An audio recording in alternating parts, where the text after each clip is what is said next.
وثلة من الآخرين.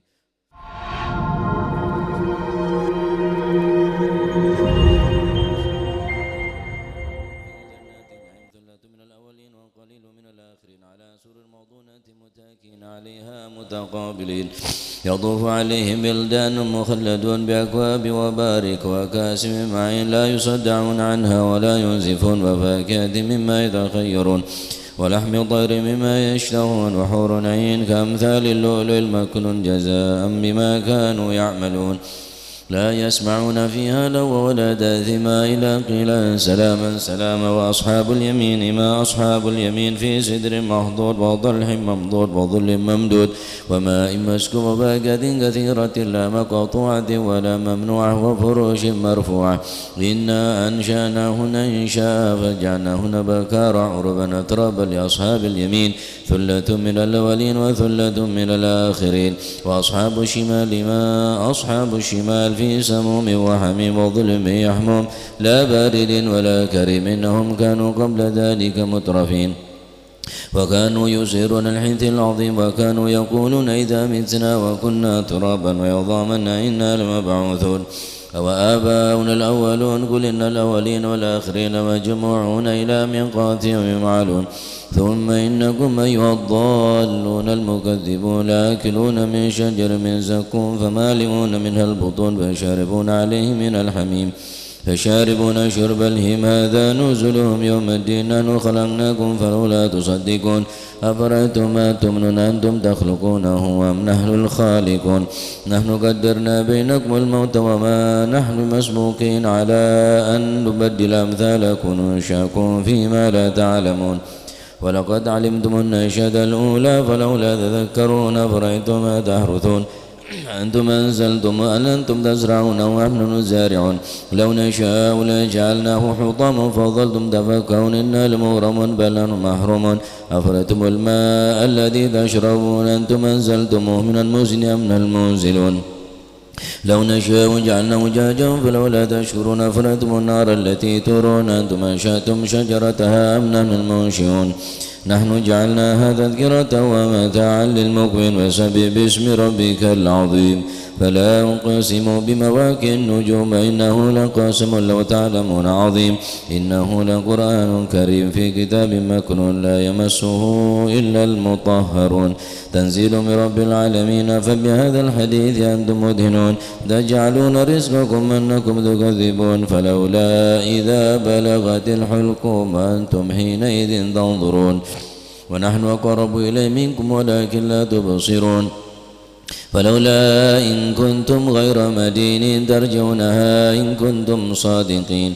فأما إن كان من المقربين فرح وريحان وجنة نعيم وأما إن كان من أصحاب اليمين فسلام لك من أصحاب اليمين وأما إن كان من المكذبين الضالين فنزل من حميم وتصلية جهنم هذا لوهق اليقين وسبح باسم ربك العظيم اللهم صل وجوهنا باليسار ولا توهنا بالاقتدار ونسترزق طالب رزقك ونستعطف شرار خلقك ونشتغل بحمد من أعطانا ونبتلى بذم من معنانا وهم من أنت من وراء ذلك كل أهل العطاء والمن اللهم كما صد وجوهنا عن السجود إلا لك فسنا للحاجة إلا إليك بجودك وكرمك وفضلك يا رحم الراحمين يا رحم الراحمين يا رحم الراحمين أغننا بفضلك عمن سواك وصلى الله على سيدنا محمد نبي الأمي وعلى آله وسلم الحمد لله رب العالمين.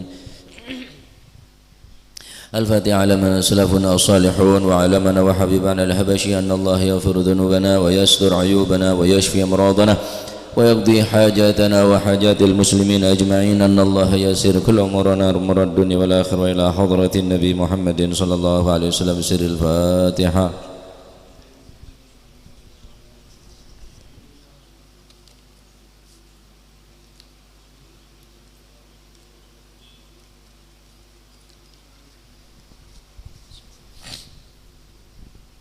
يا ربي صل على محمد شرف بدر في الكون أشراق. يا ربي صل على محمد، يا ربي صل عليه، يا ربي صل على محمد كرم داع يدعو إلى الحق. يا ربي صل على محمد، يا ربي صل عليه، يا ربي صل على محمد المصطفى الصادق المصدق. يا ربي صل على محمد، يا ربي صل عليه، يا ربي صل على محمد حل الورى منطقا وأصدا. يا ربي صل على محمد، يا ربي صل عليه وسلم. يا ربي صل على محمد فضل من بالتقى تحقا. يا ربي صل على محمد، يا ربي صل عليه، يا ربي صل على محمد واجمع من الشمل ما تفرق. يا ربي صل على محمد، يا ربي صل عليه، يا ربي صل على محمد وصله وسهل ما قد تعود. يا ربي صل على محمد، يا ربي صل عليه، يا ربي صل على محمد وافتح من الخير كل مغلاق. يا ربي صل على محمد، يا ربي صل عليه وسلم. يا ربي صل على محمد وآله ومن بالنبي تعلق. يا ربي صل على محمد، يا ربي صل عليه، يا ربي صل على محمد وآله ومن للحبيب يعشاق. يا ربي صل على محمد، يا ربي صل عليه، يا ربي صل على محمد ومن بحبل النبي توثق. يا ربي صل على محمد، يا ربي صل عليه، يا ربي صل على محمد، يا ربي صل عليه وسلم. يا ربي صل على محمد، يا ربي صل عليه وسلم. اللهم صل وسلم وبارك عليه. أعوذ بالله من الشيطان الرجيم. بسم الله الرحمن الرحيم. إنا فتحنا لك فتحا مبينا ليغفر لك الله ما تقدم من ذنبك وما تأخر ويتم نعمته عليك ويهديك صراطا مستقيما. صلى الله وينصرك الله نصرا عزيزا. لقد جاءكم رسول من أنفسكم عزيز عليه ما عنتم حريص عليكم بالمؤمنين رؤوف رحيم. يا رحيم. فإن تولوا فقل حسبي الله حسبي الله لا إله إلا هو عليه توكلت وهو رب العرش العظيم. يا إن الله وملائكته يصلون على النبي. اللهم صل عليه. يا أيها الذين آمنوا صلوا عليه وسلموا تسليما. اللهم صل وسلم وبارك عليه. السلام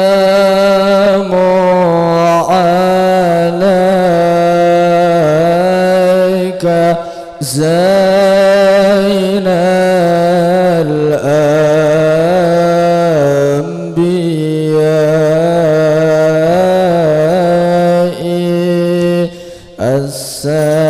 السلام عليك.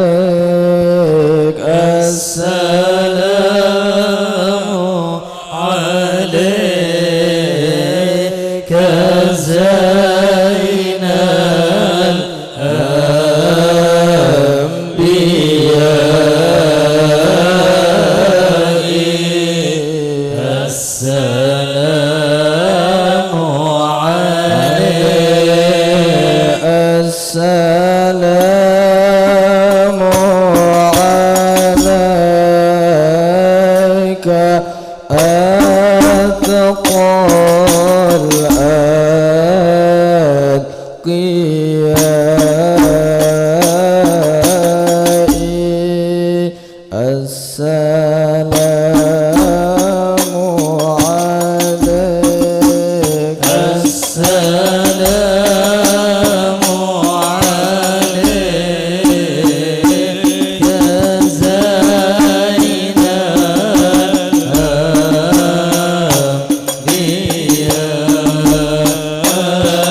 السلام عليك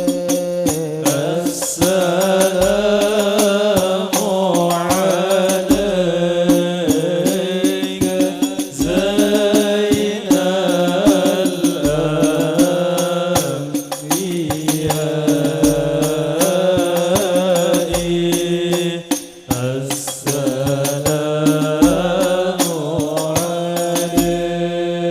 السلام عليك أحمد يا حبيبي صلى الله عليه السلام عليك زين الأنبياء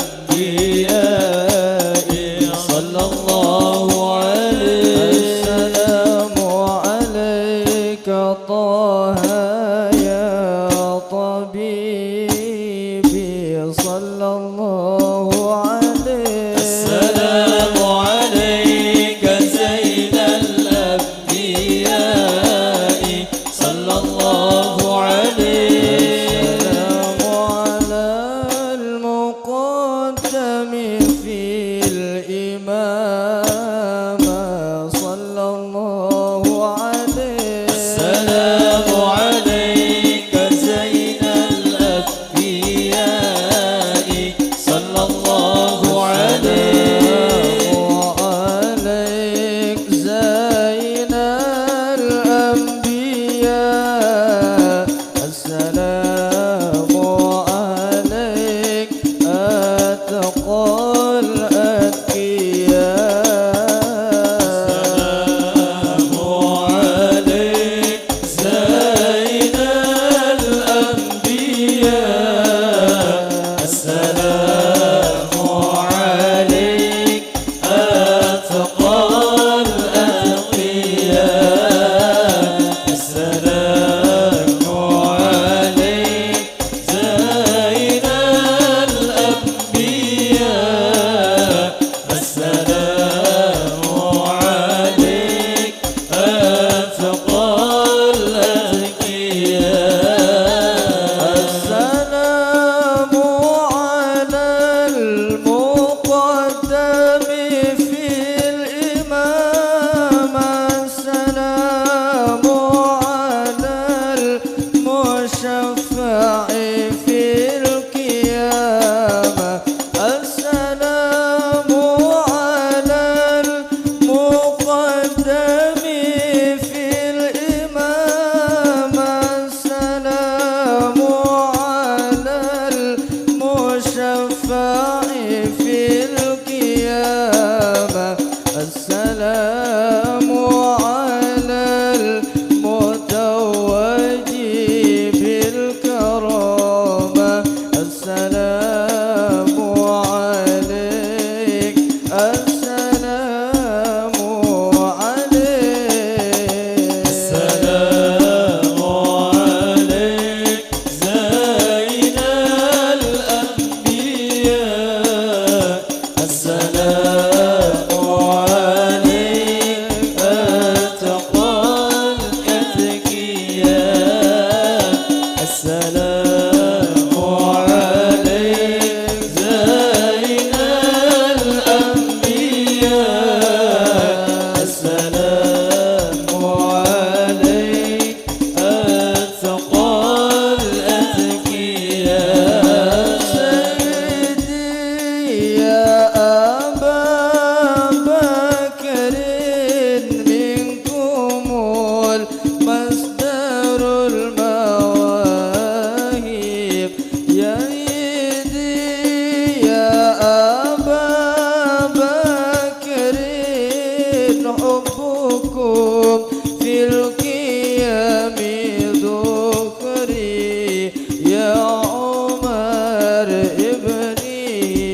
طالب يا علي يا ابن أبي طالب منكم المصدر المواهب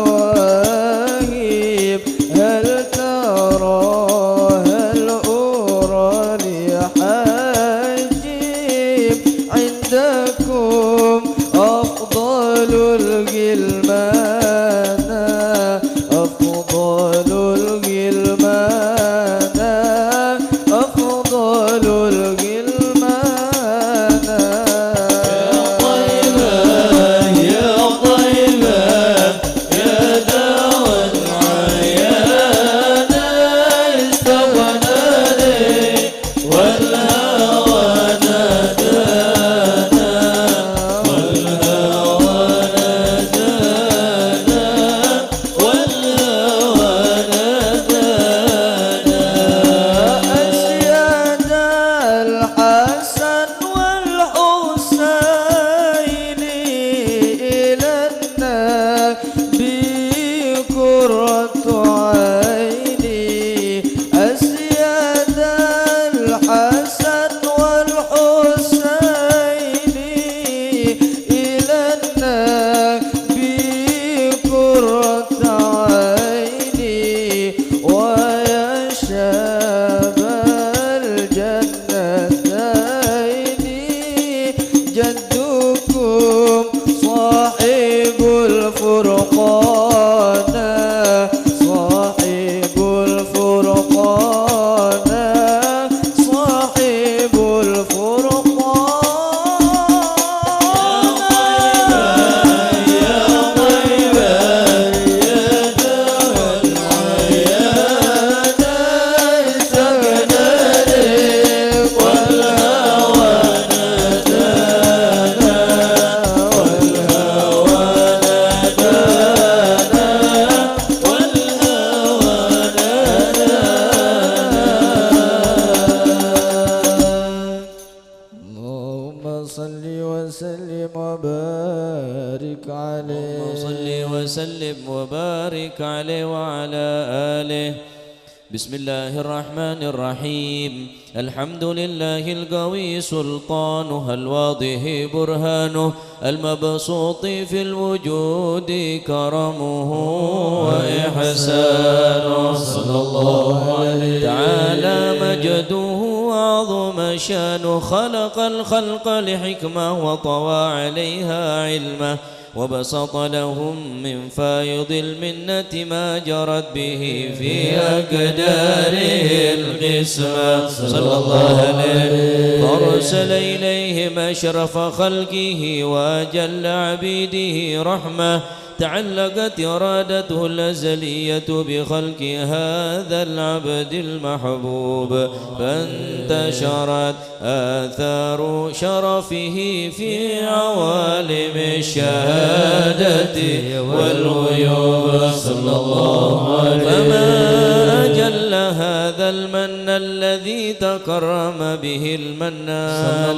وما أعظم هذا الفضل الذي برز من حضرة الإحسان سورة كاملة ظهرت في هيكل محمود صلى الله عليه فتأطرت بوجودها كناف الوجود وطرزت برد العوالم بطراز التكريم اللهم صل وسلم أشرف الصلاة وتسليم على سيدنا ونبينا محمد الرؤوف الرحيم اللهم صل وسلم وبارك صل وسلم وبارك عليه وعلى آله تجلى الحق في عالم قدسه الواسع تجليا قضى بانتشار فضله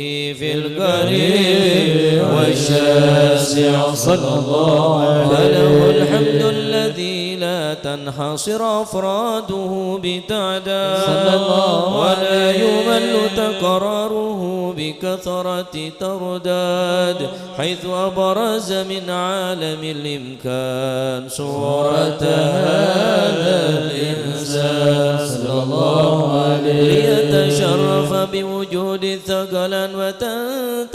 أسراره في الأكوان فما من سر اتصل به قلب منيب إلا من سوابق فضل الله على هذا الحبيب صلى الله عليه يا لقلب سروره قد توالى بحبيب عم الأنام نوالا جل من شرف الوجود بنور غمر الكون بهجة وجمالا صلى الله عليه قد ترقى في الحسن على مقام وتناهى في مجده وتعالى لحظته العيون فيما اجتلته بشرا كاملا يزيه الضلال صلى الله وهو من فوق علم ما قد رأت رفعة في شؤونه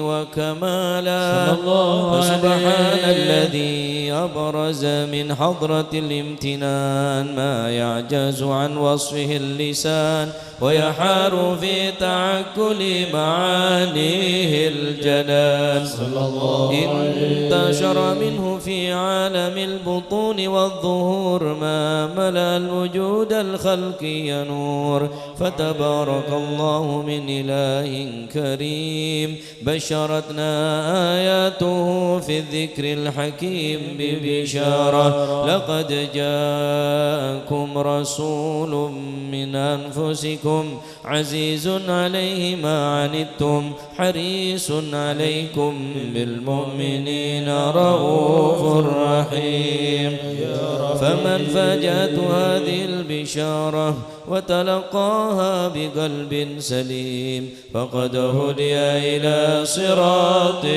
مستقيم اللهم صل وسلم أشرف الصلاة وتسليم على سيدنا ونبينا محمد الرؤوف الرحيم اللهم صل وسلم وبارك عليه اللهم صل وسلم وبارك عليه أشهد أن لا إله إلا الله وحده لا شريك له شهادة تربي اللسان عما تضمنه الجنان من التصديق بها والإذعان تسكن في الصدور من الإيمان قواعده وتلو عن اليقين من سر ذلك الإذعان والتصديق شواهد أشهد أن سيدنا محمد العبد الصادق في قوله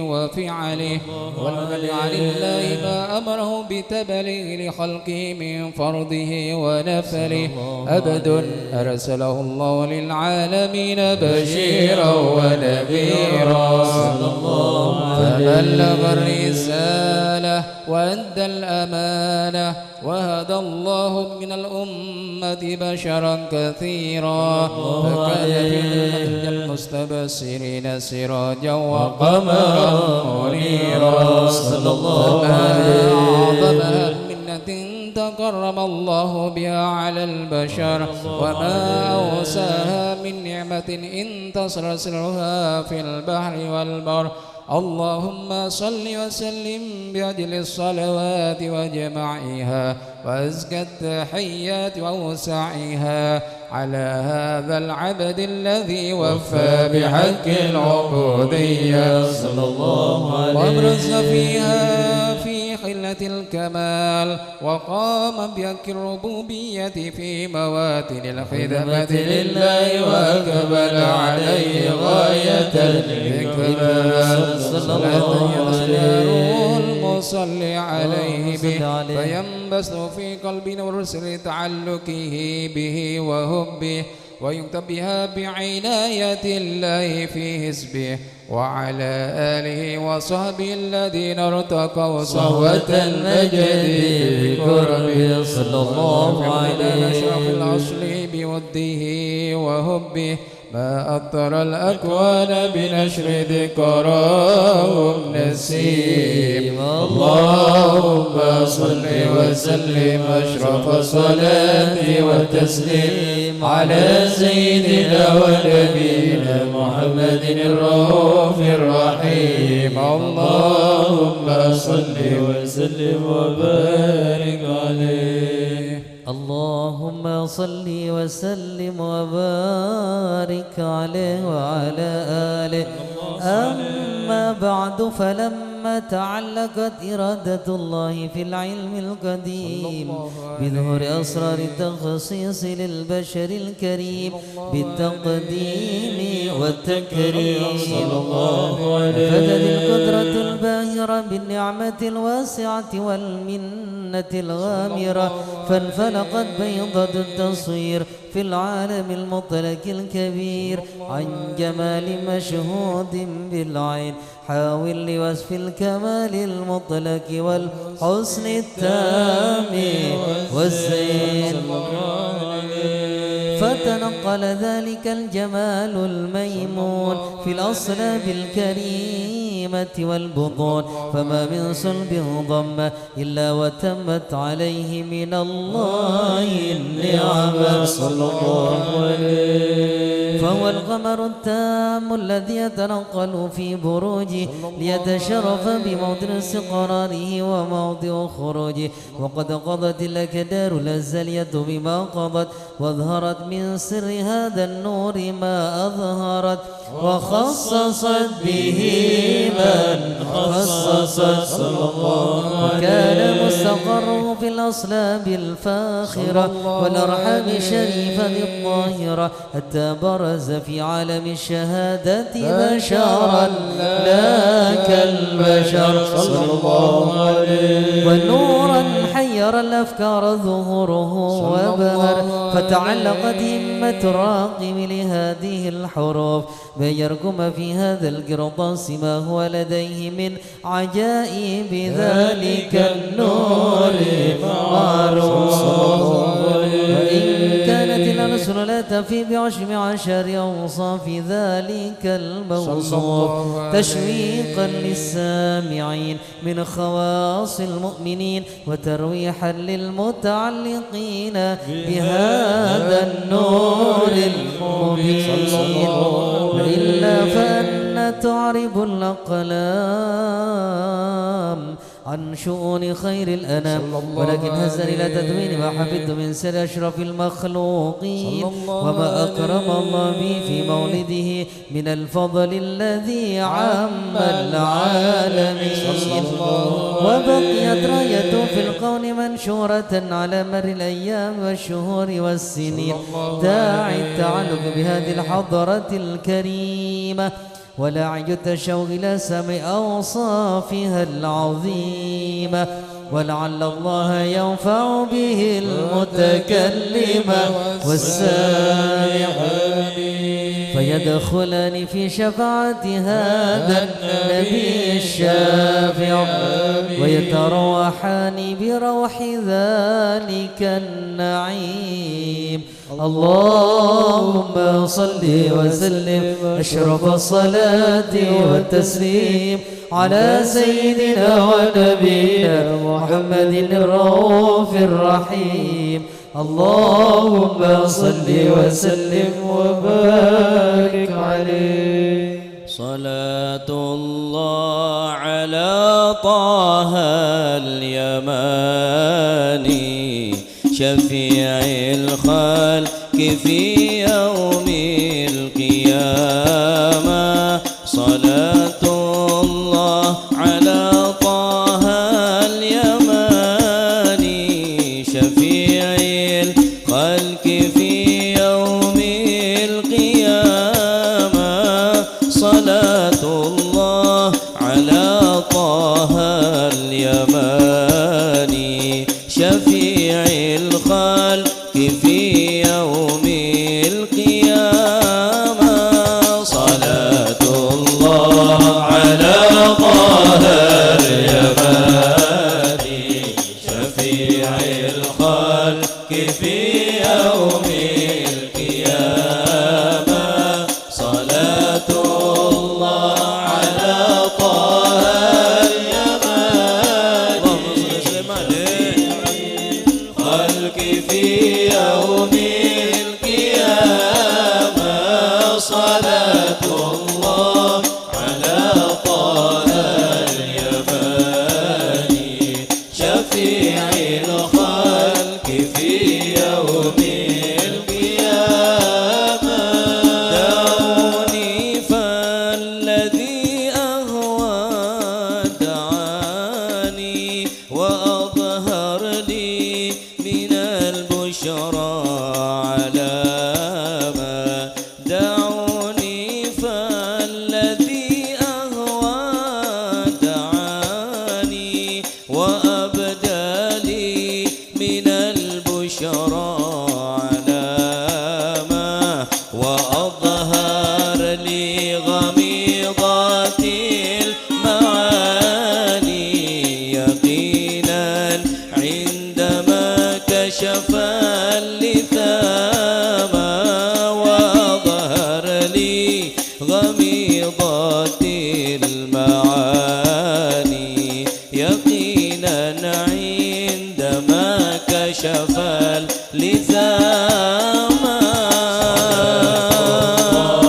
على طه اليماني شفيع الخلق في يوم القيامة صلاة الله على طه اليماني شفيع الخلق في يوم القيامة صلاة الله على طه اليماني شفيع الخلق في يوم القيامة وفك القيد من بعد امتحاني وأتحفني بأنواع الكرامة وأوضع في الهوى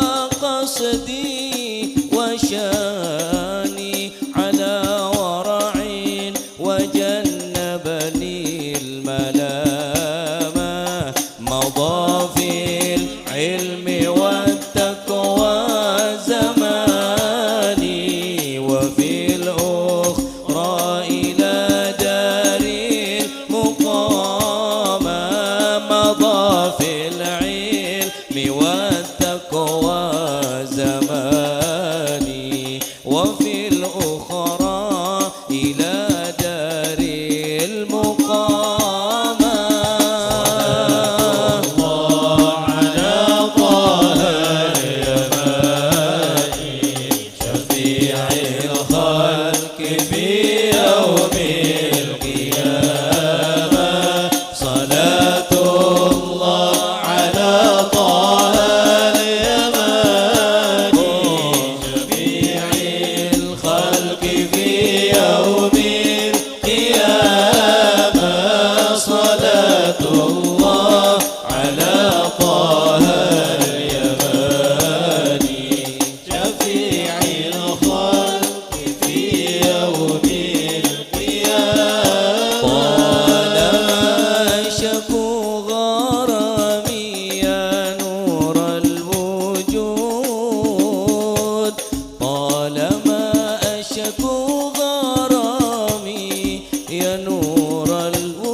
زكي الجدود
صل وسلم وبارك عليه صلى الله وقد عليه آن للقلم أن يخط ما حركته في الأنامل مما استفاد الفم من صفات هذا العبد المحبوب الكامل وشمائله التي أحسن الشمائل. وهنا حسن أن نثبت ما بلغ إلينا في شأن هذا الحبيب من أخبار وآثار ليتشرف بكتابة القلم والقرطاس وتتنزه في حدائق الأسماء والأبصار.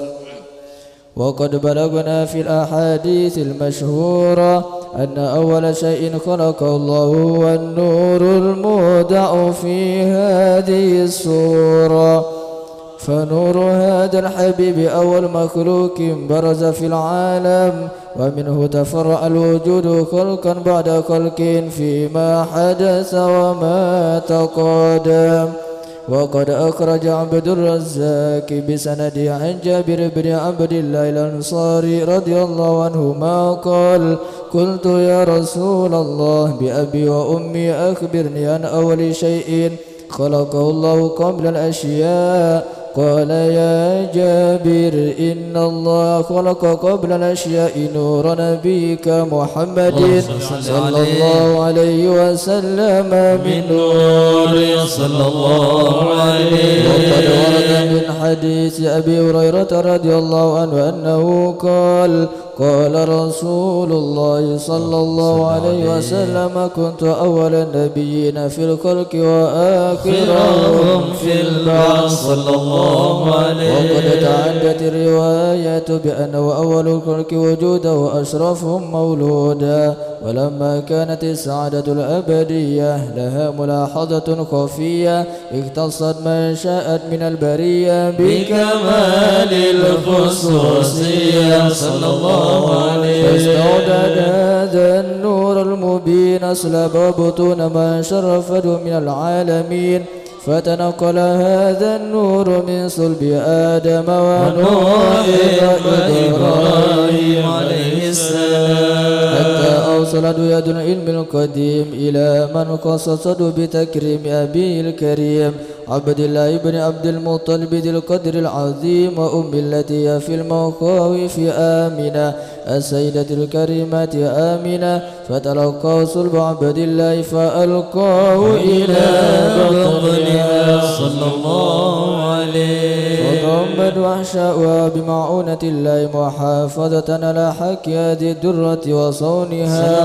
فحملت برعاية الله كما ورد عنها حملا خفيفا لا تجد له ثقلا صلى الله عليه. ولا تشكو منه ألما ولا عللا حتى مر الشهر بعد شهر من حملي وقرب وقت بروزي إلى عالم الشهادة لتنبسط على أهل هذا العالم فيوضات فضلي وتنتشر في آثار مجدي الصميم. اللهم صل وسلم أشرف الصلاة والتسليم على سيدنا ونبينا محمد الرؤوف الرحيم. اللهم صل وسلم وبارك عليه. اللهم صل وسلم وبارك عليه وعلى آله. ومنذ علقت به هذه الدرة المكنونة والجوهرة المصونة والكون كله يصبح ويمسي في سرور وابتهاج بقرب ظهور إشراق هذا السراج والعيون متشوفة إلى بروزه متشوقة إلى التقاط جواهر كنوزه. وكل دابة لقريش نطقت بفصيح العبارة معلنة بكمال البشارة وما من حامل حملت في ذلك العام إلا أتت في حملها بغلام من بركات وسعادة هذا الإمام صلى الله عليه. ولم تزل الأرض والسماوات متضمخة بعطر الفرح بملاقاة أشرف البريات وبرزه من عالم الوفاء إلى عالم الظهور بعد تنكله في البطون والظهور. صدر الله بالوجود مهجد التكريم وبسط في العالم الكبير مائدة التشريف والتعظيم ببرز هذا البشر الكريم. اللهم صل وسلم أشرف الصلاة وتسليم على سيدنا ونبينا محمد الرؤوف الرحيم. اللهم صل وسلم وبارك عليه. كان النبي صلى الله عليه وسلم يطوف في الكعبة فرأى أعرابيا يطوف بها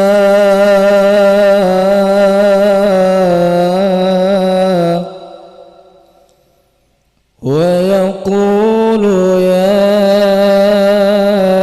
كريم. فقال النبي صلوا على النبي فقال النبي وراءه يا كريم. فانتقل الأعرابي إلى الركن الثاني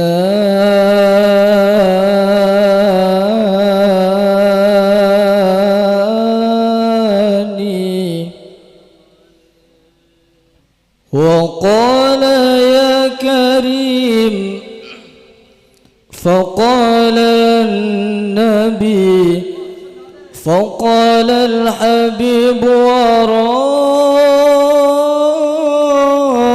وراءه يا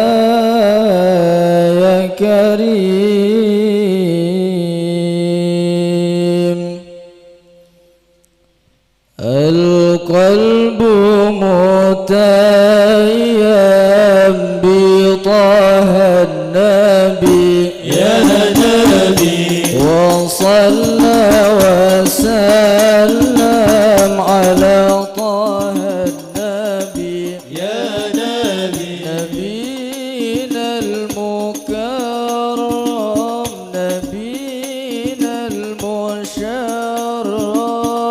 طه العربي طه العربي القلب متيم بطه النبي يا نبي وصلى وسلم على طه النبي يا نبي نبينا المكرم نبينا المشرف طه العربي طه العربي وأحمد هدانا والمولى قد شاء بالخير أتانا وبالحق جاء أحمد هدانا والمولى قد شاء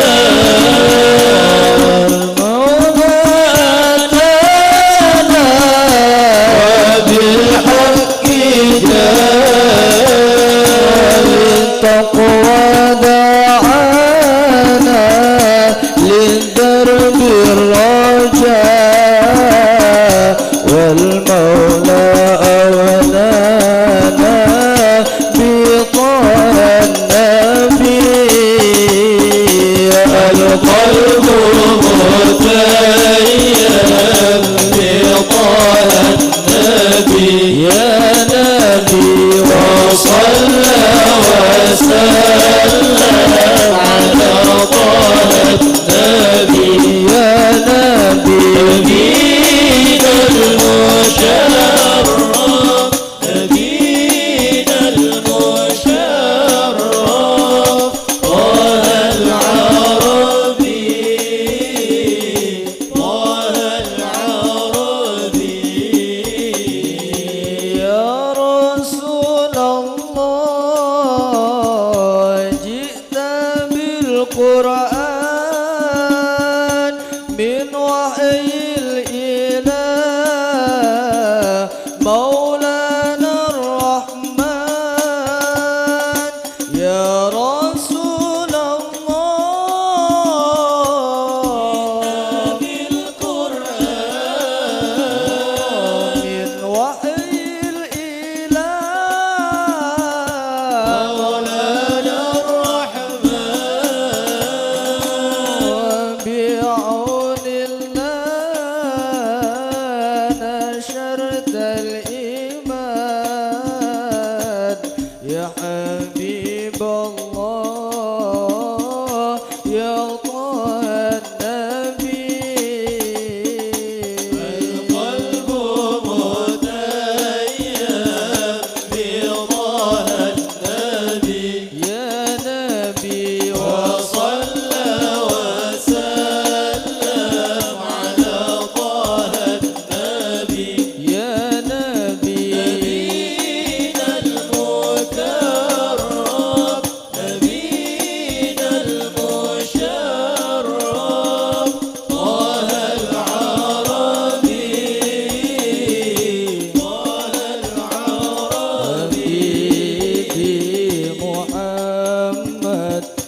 حبيبي محمد خير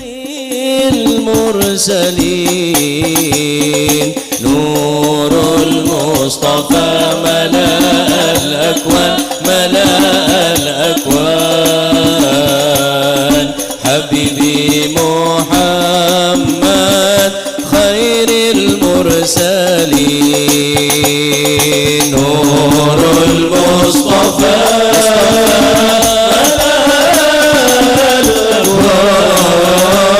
حبيبي محمد خير المرسلين نور المصطفى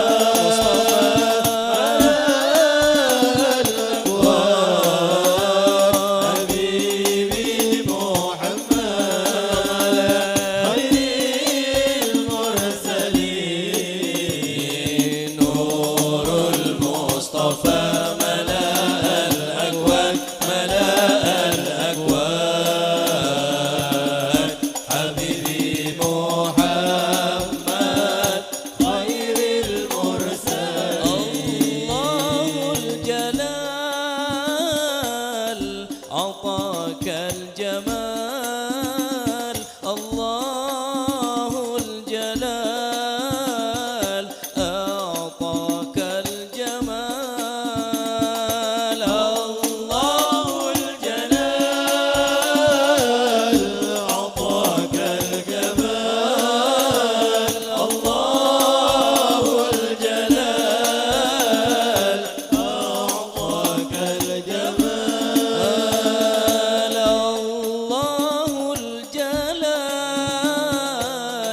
أعطاك الجمال الله الجلال أعطاك الجمال الله الجلال أعطاك الجمال الله الجلال أعطاك الجمال يا شمس الكمال يا نور العين حبيبي محمد خير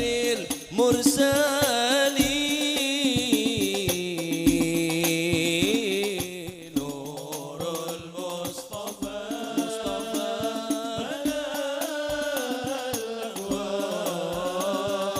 حبيبي محمد خير المرسلين نور المصطفى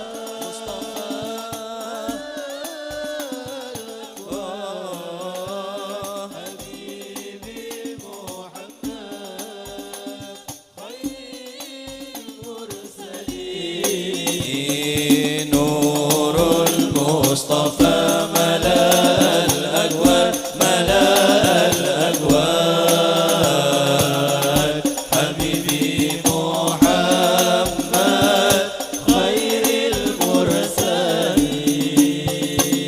المرسلين اللهم صل وسلم وبارك عليه وعلى آله اللهم صل وسلم وبارك عليه صلى الله عليه فحين قرب ودوة هذا الحبيب أعلنت السماوات والأرضون وما فيهن بالترحيب وأمطار الجود الإلهي على أهل الوجود تسيج وألسنة الملائكة بالتبشير للعالمين تعيش سبحان الله الحمد لله ولا إله إلا الله والله أكبر سبحان الله الحمد لله ولا إله إلا الله والله أكبر سبحان الله الحمد لله ولا إله إلا الله والله أكبر والقدرة كشفت كناء هذا المستور ليبرز نوره كاملا في عالم الزور نورا فاق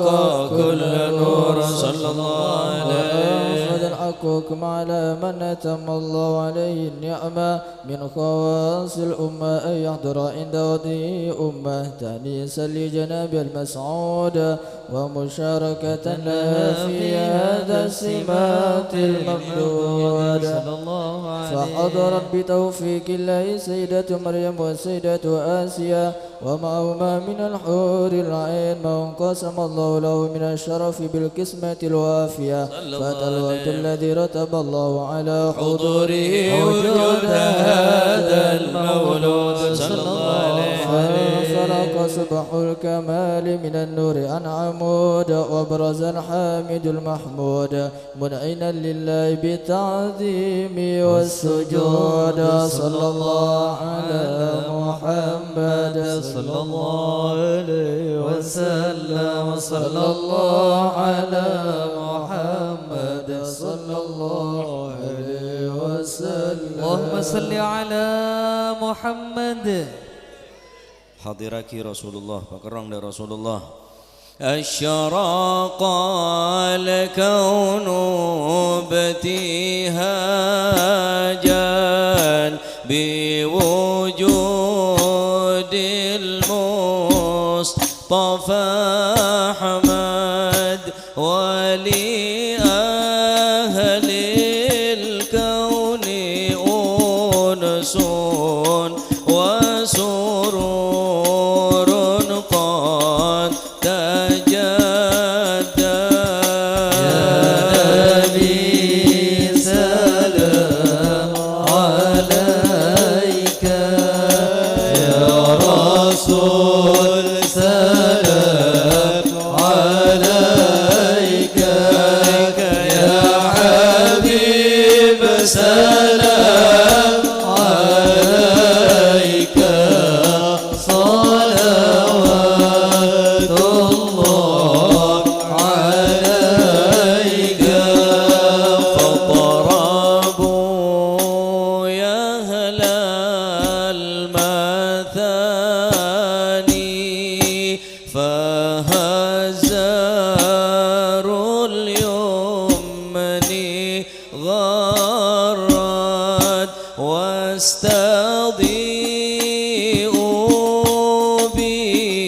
بجمال فاق في الحسن تفرد.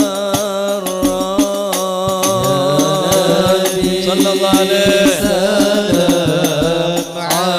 عليك يا رسول سلام عليك يا حبيب سلام عليك صلوات الله عليك. ولنا البشرى بسعد مستمر ليس ينفد حيث أوتينا عطاء جمع الفخر المؤبى. صلى الله سلام عليك يا رسول سلام عليك يا حبيب سلام عليك صلوات الله عليك.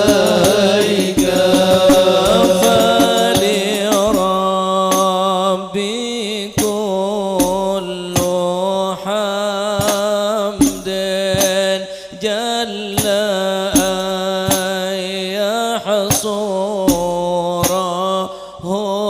العاد إذا حبانا بوجود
أشرف الرسل محمد وسلام مستمر كل حين يتجدد طلع البدر علينا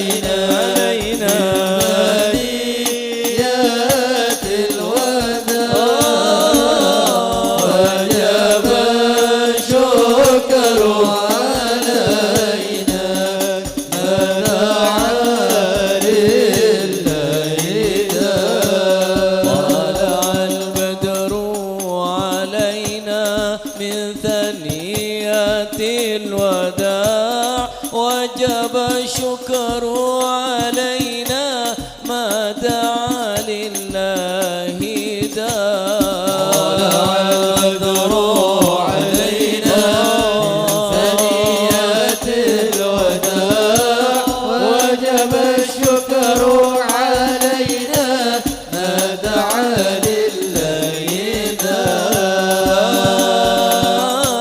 مرحبا يا مرحبا يا نور عيني مرحبا جد الحسين مرحبا مرحبا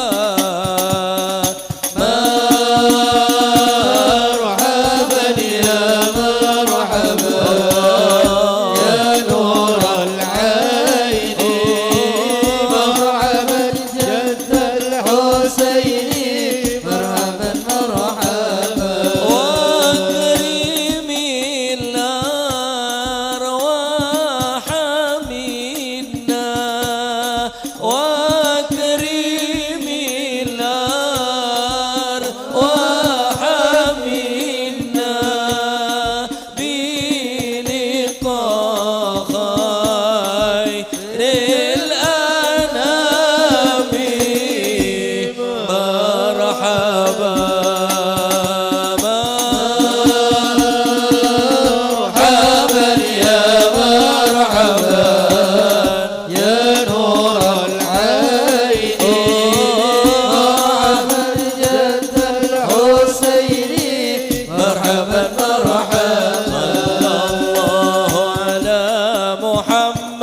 صلى الله عليه وسلم صلى الله على محمد يا ربي صلي وسلم يا نبي سلام عليك يا رسول سلام عليك يا حبيب سلام عليك صلوات الله عليك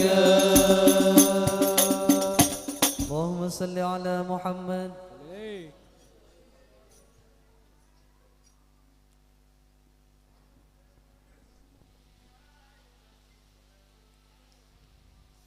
بسم الله والحمد لله والصلاة والسلام على سيدي رسول الله محمد بن عبد الله وعلى آله وصحبه ومن والاه ولا حول ولا قوة إلا بالله ومن أخلاقهم رضي الله عنهم كثرة إخلاصهم في علمهم وعملهم وخوفهم من دخول الرياء في ذلك ونبسط لك يا أخي في هذا المحل كثرة الحاجة الناس إلى ذلك فنقول ثبت في الأحاديث الصحيحة أن رسول الله صلى الله عليه وسلم قال لما خلق الله عز وجل جنة عدن خلق فيها ما لا عين رأت ولا أذن سمعت ولا خطر على قلب بشر قال لها تكلمي فقالت قد أفلح المؤمنون ثلاثا ثم قالت أنا حرام على كل بخيل ومراء. Dan daripada akhlak-akhlaknya orang yang soleh, ini kitabnya Imam Sya'rani, Tanbihul Mukhtarin.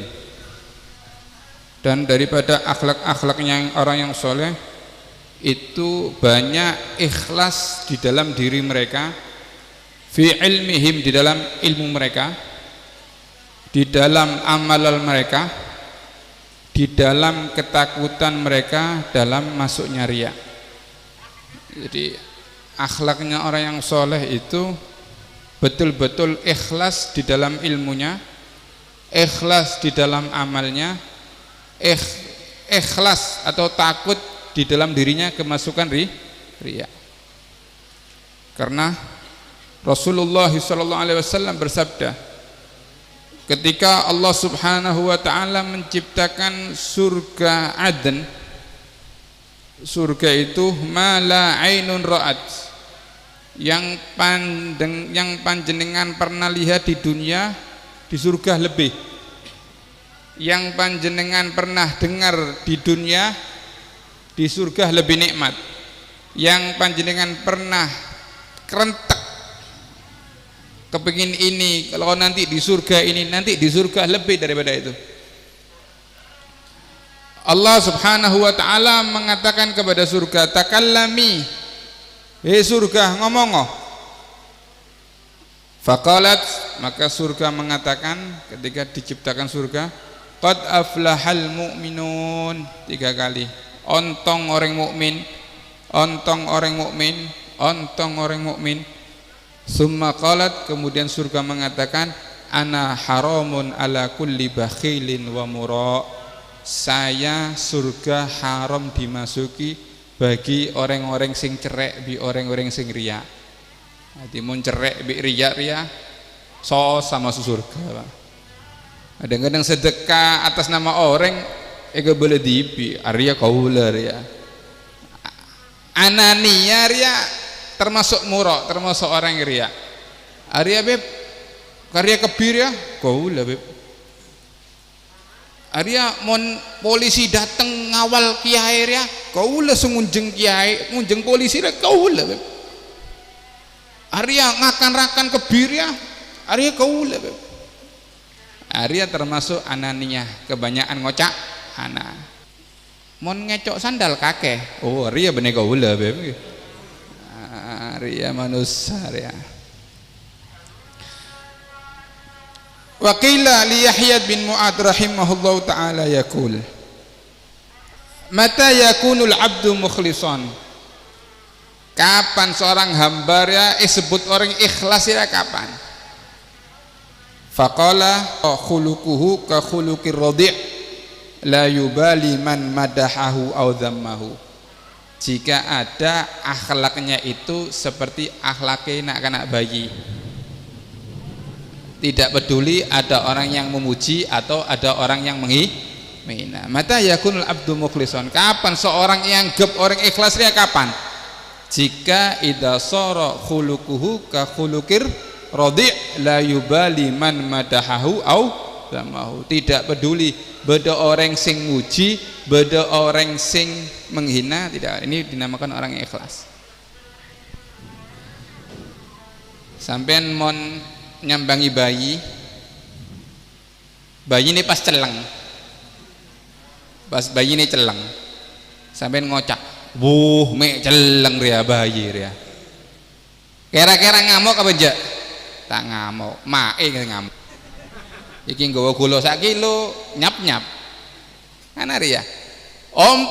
Umpama beda bayi ganteng, poteng ganteng, sampai ngomong Masya Allah cik ganteng bayi ria. Kira-kira bayi ria perak apa enggak? Tak kira perak. Siapa sing perak? Emak sing perak.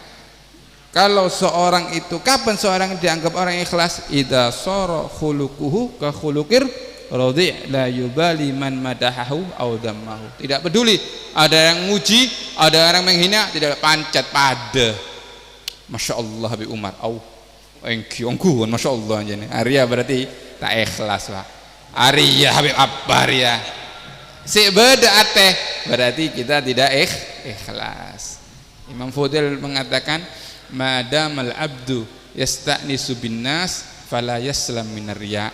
Selama masih ada seseorang itu merasa bingung ucapannya orang, maka dia tidak selamat daripada riya.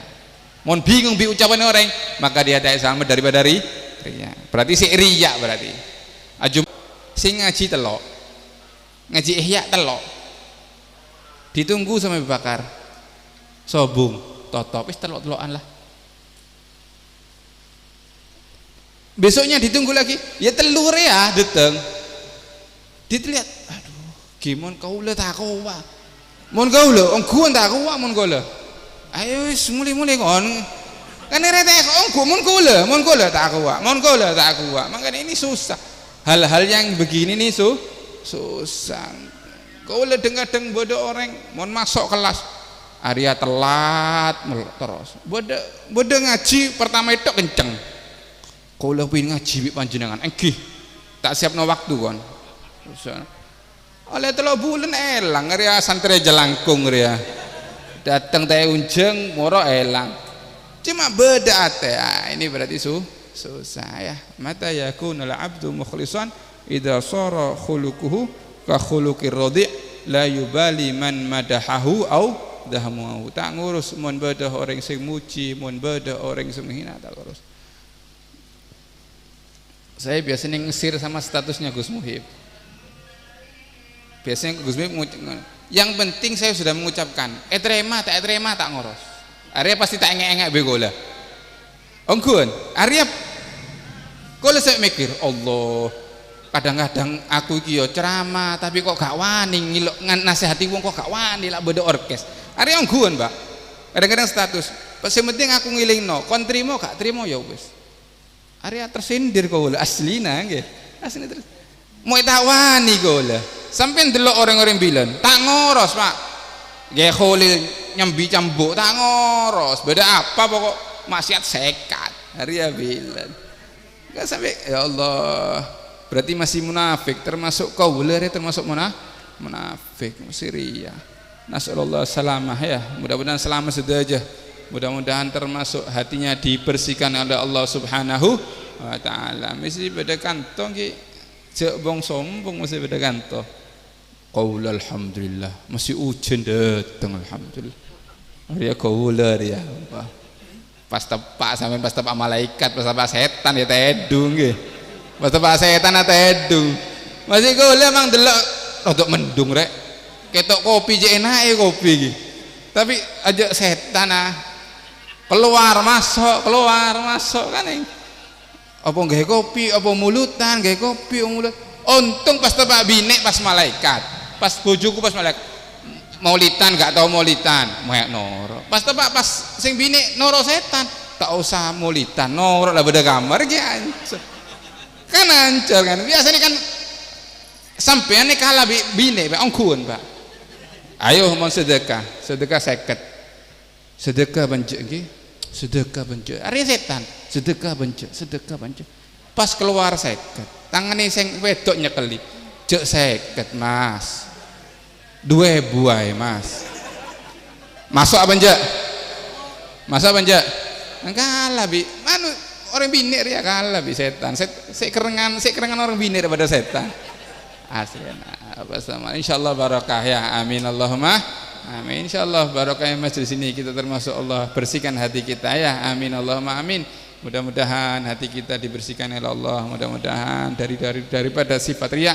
Mudah-mudahan kita termasuk orang-orang yang beruntung dunia sampai akhirat. Amin Allahumma amin. Amin Allahumma amin. Rabbana fa'na barakatihim wahdinal husna bi hurmatihim wa amitna fi tariqatihim wa ma'afatina fitani hadza minni wassalamu alaikum warahmatullahi taala wabarakatuh. Bismillahirrahmanirrahim. Alhamdulillahirabbil alamin. Hamdan yuafi ni'amahu yukafi mazidah.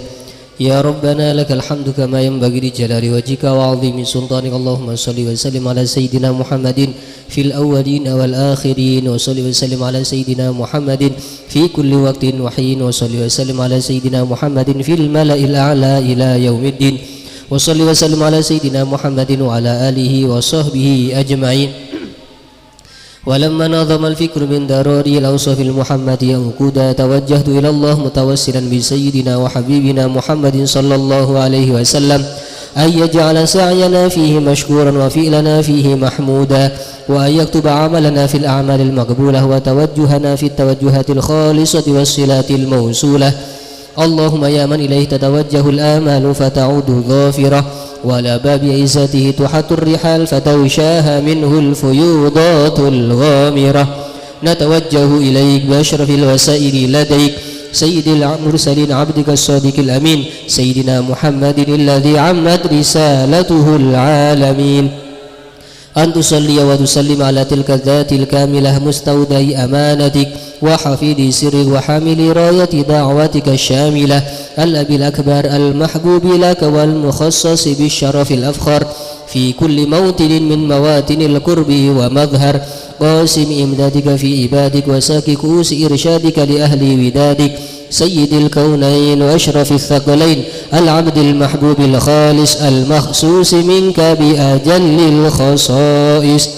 اللهم صل وسلم عليه وعلى آله وأصحابه وأهل حضرة اقترابه من أحبابه. اللهم إنا نقدم إليك جاه هذا النبي الكريم ونتوسل إليك بشرف مقامه العظيم أن تلاحظنا في حركاتنا وسكناتنا بعين عنايتك وأن تحفظنا في جميع أدوارنا وتقلباتنا بجميل رعايتك وحصين وقايتك وأن تبلغنا من شرف القرب إليك وإلى هذا الحبيب غاية آمالنا وتتقبل منا ما تحركنا فيه من نياتنا وأعمالنا وتجعلنا في حضرة هذا الحبيب من الحاضرين وفي طرائق اتباعه من السالكين ولحقك وحقه من المؤدين ولعهدك من الحافظين. اللهم إن لنا أدمعا في رحمتك الخاصة فلا تحرمنا وظنونا جميلة هي وسيلتنا إليك فلا تخيبنا. آمنا بك وبرسولك وما جاء من الدين وتوجهنا به إليك مستشفعين أن تقابل المذنب منا بالغفران والمسيء بالإحسان والسائل بما سأل والمؤمل بما أمل وأن تجعلنا ممن نصر هذا الحبيب ووازره وواله وظاهره وعم ببركته وشريف وجهته أولادنا ووالدينا وأهل قطرنا ووادينا وجميع المسلمين والمسلمات والمؤمنين والمؤمنات في جميع الجهات وأدم راية الدين القوي في جميع الأقدار منشورة ومعالم الإسلام والإيمان بأهلها معمورة معنى وصورة واكشف اللهم كربة المكروبين واقضي دين المدينين واغفر للمذنبين وتقبل توبة التائبين وانشر رحمتك على عبادك المؤمنين أجمعين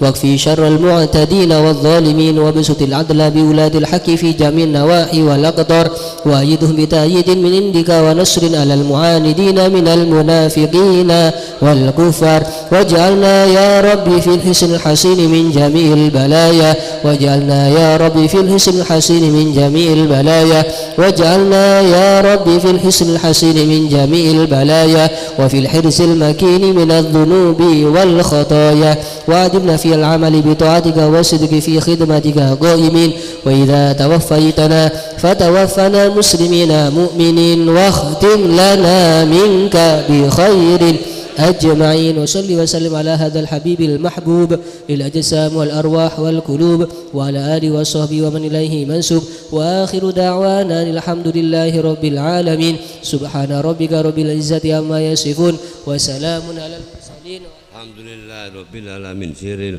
الفاتحة.